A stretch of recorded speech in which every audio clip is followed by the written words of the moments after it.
Hello everyone, आज का हमारा टॉपिक है FET as a voltage control device.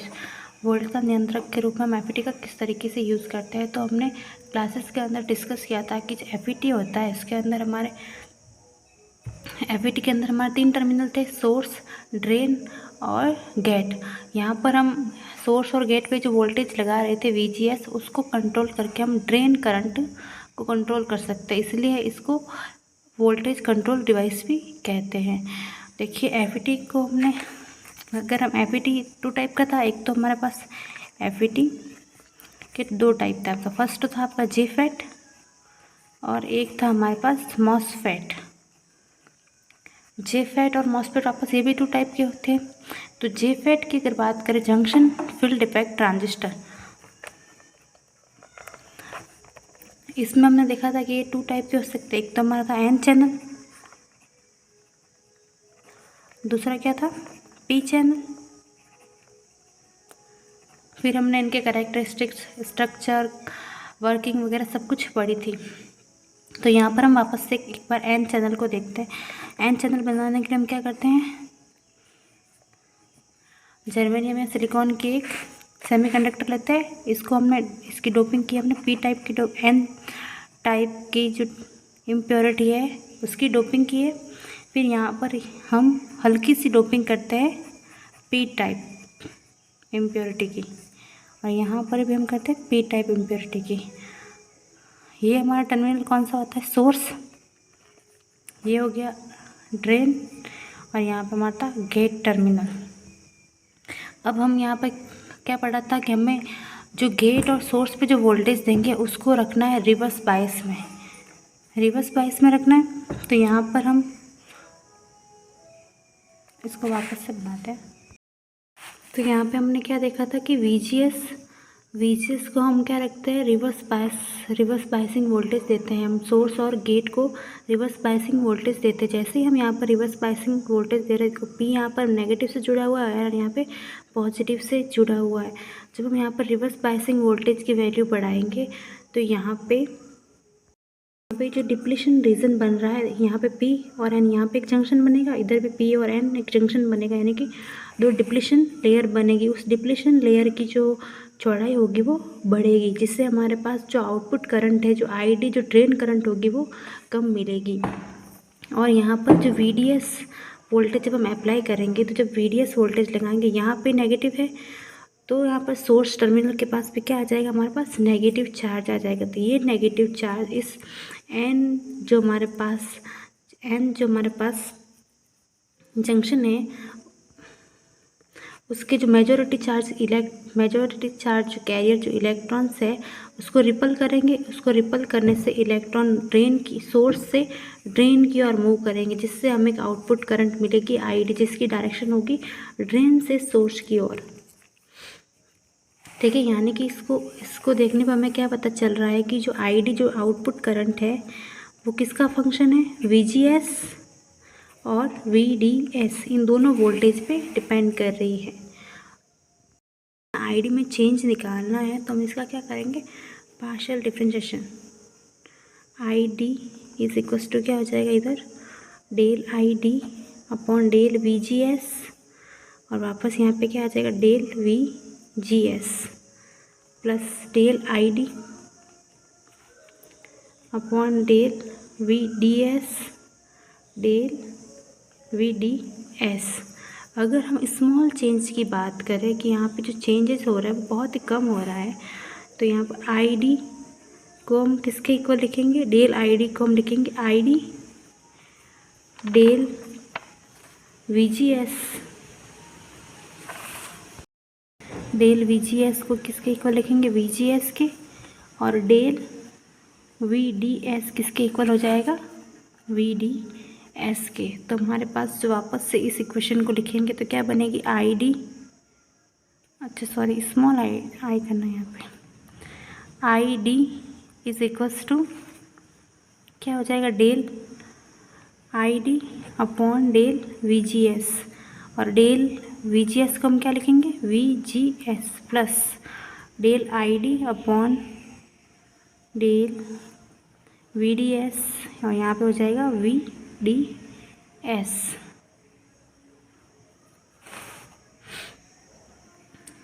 ठीक है। अब देखो यहाँ पे del I D upon V G S की अगर बात करें, del I D upon del V G S at constant V D S वाली चीज़ हमें क्या बता रही है कि कांस्टेंट आउटपुट वोल्टेज पे आईडी के अंदर, आउटपुट करंट आईडी के अंदर वीजीएस के रेस्पेक्ट में कितना चेंज हो रहा है। देखो V इज इक्वल्स टू, और ये किसके इक्वल हो जाएगा, देखो V इज इक्वल्स टू क्या होता है आई आर। अगर R की वैल्यू निकाले तो वो क्या हो जाएगी V अपॉन आई, लेकिन हमारे पास जो वैल्यू है वो क्या I अपॉन V, यानी कि प्रतिरोध का उल्टा क्या होता है एडमिटेंस। तो ये जो वैल्यू होगी वो क्या हो जाएगी एडमिटेंस की, और इसको बोलते हैं म्यूचुअल कंडक्टेंस या फिर ट्रांस एडमिटेंस, प्रवेश्यता। तो यहाँ पे इसको डिनोट करेंगे हम G M is equals to del I D upon del V G S at constant V D S. यहाँ पे जो जी एम है, जो ये पैरामीटर है, वो क्या बता रहा है, जी एम है हमारा ट्रांस एडमिटेंस,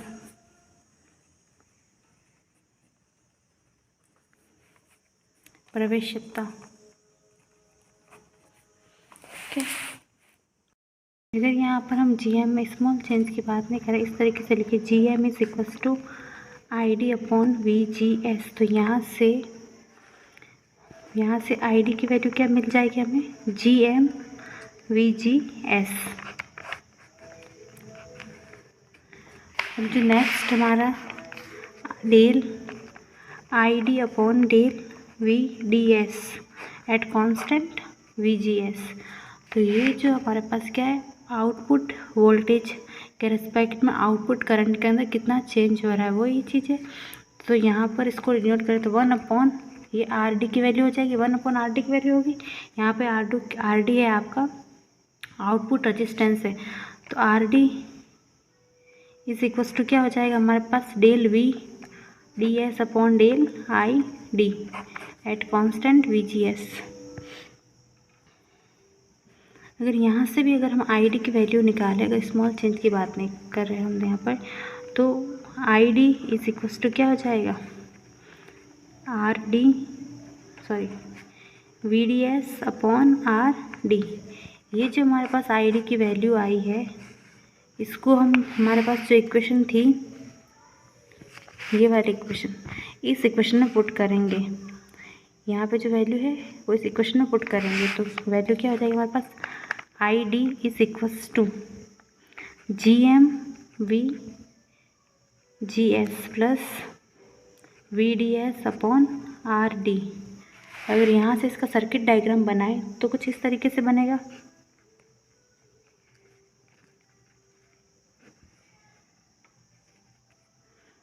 यहाँ पे क्या है सब करंट के लिए, तो यहाँ पे ये हो जाएगा G M V G S, current source को बताएगा यहाँ पे। फिर हमारे पास क्या एक रेजिस्टेंस लगा हुआ है,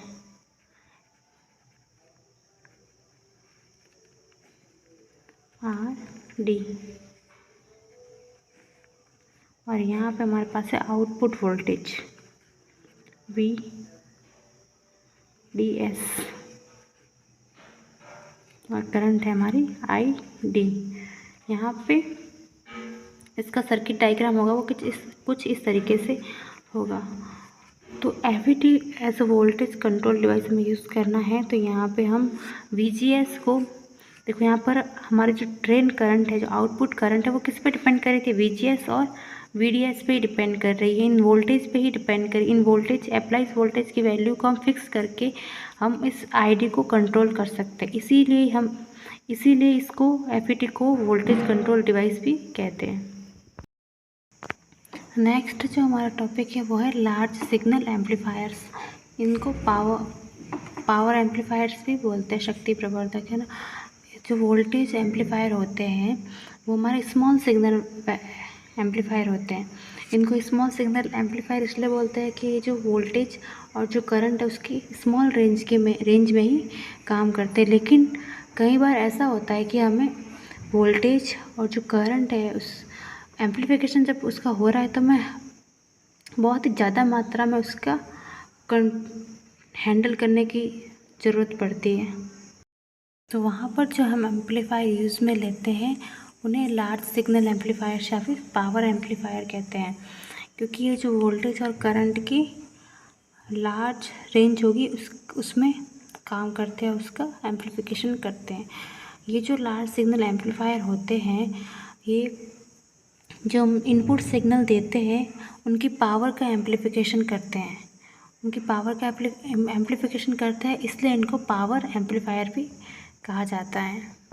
और इनका यूज मोस्टली वहाँ पे होता है जहाँ आउटपुट पे लो रेजिस्टेंस लोड लगा हुआ होता है। जब आउटपुट पे लो रेजिस्टेंस लोड लगा हुआ है तो हमें आउटपुट है वो ज़्यादा मिलेगा। और ये जो एम्पलीफायर है वो सोर्स से डीसी करंट लेके उसको एसी में चेंज कर उसका एम्पलीफिकेशन करते हैं। तो इसका जो जनरल जो डायग्राम है वो कुछ इस तरीके से होता है।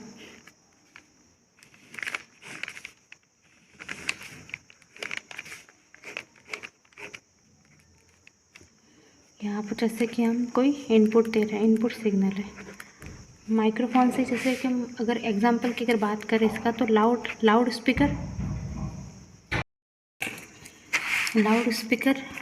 स्पीकर के लिए हम जनरल अगर डायग्राम की बात करें तो वो कुछ इस तरीके से होगा। उसका जो सर्किट होगा वो कुछ इस तरीके से होता है। यहाँ पर इनपुट पे हम जैसे कि माइक्रोफोन से हम जैसे कि बोल रहे हैं, यहाँ पर वापस नंबर ऑफ स्टेज होगी, जैसे कि इसके अंदर रेक्टिफायर लगा हुआ होगा, फिल्टर लगा हुआ होगा। उसके बाद में यहाँ पे लास्ट में यहाँ पे हमारे पास लगा हुआ होता है पावर एम्पलीफायर। और यहाँ पे फिर हमें क्या मिलेगा, आउटपुट। यहाँ पे हमें मिलेगा आउटपुट, जो हमने क्या लगाया यहाँ पे लाउड स्पीकर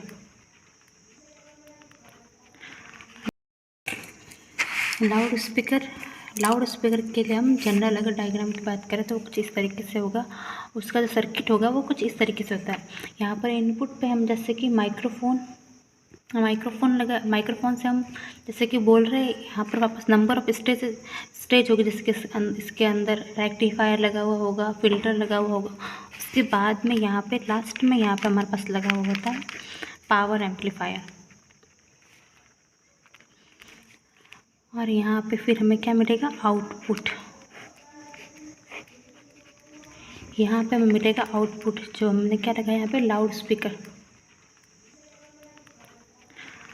स्पीकर की बात करें तो कुछ इस पावर एम्पलीफायर का जो यूज़ है मोस्टली कहाँ पे होता है, टीवी हो गई हमारे पास, टैप रिकॉर्डर हो गया, टैप प्लेयर्स हो गए, CRT हो गए, कैथोड रे ट्यूब, इन सब में इसका यूज़ होता है। क्लासिफिकेशन की अगर बात करें तो इसका क्लासिफिकेशन इसके पीरियड ऑफ कंडक्शन के बेस पे 4 टाइप का होता है। Classification period of conduction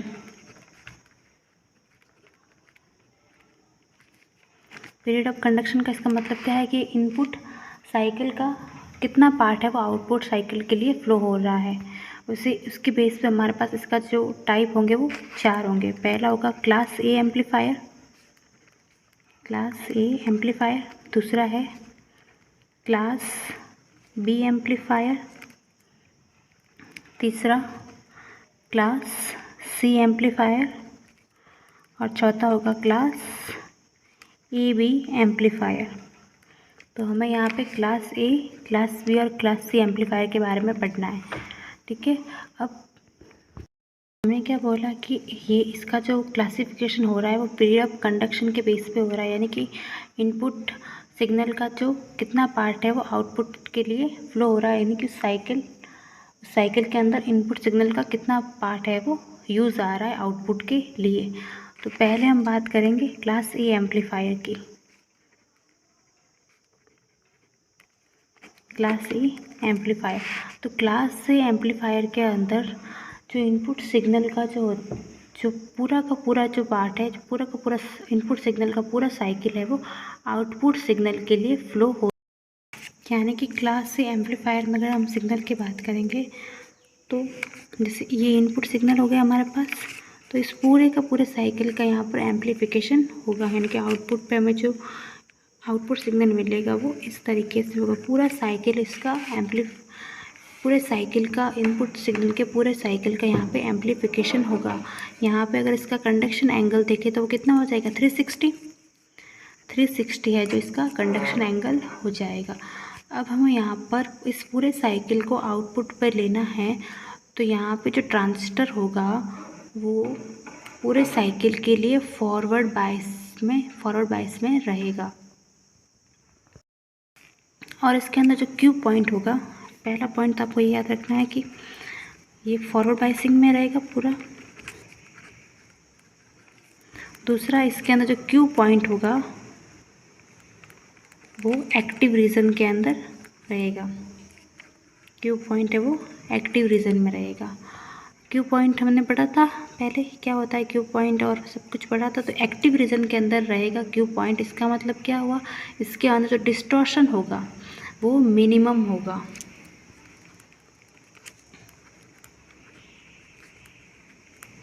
distortion होगा वो मिनिमम होगा।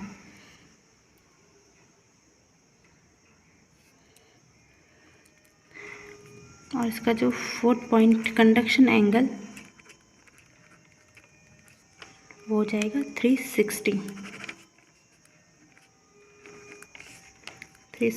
डिग्री। लेकिन इसकी जो एफिशिएंसी होती है वो बहुत ही कम होती है। क्लास ए एम्पलीफायर की जो एफिशिएंसी होती है नीटा is equals to PAC upon PDC, output upon input efficiency इसकी। तो इसकी जो क्लास ए एम्पलीफायर की जो एफिशिएंसी होगी वो बहुत ही कम होती है, इसलिए इसका जो यूज़ होता है वो सिंपल फर्स्ट स्टेप एम्पलीफायर में ही किया जाता है।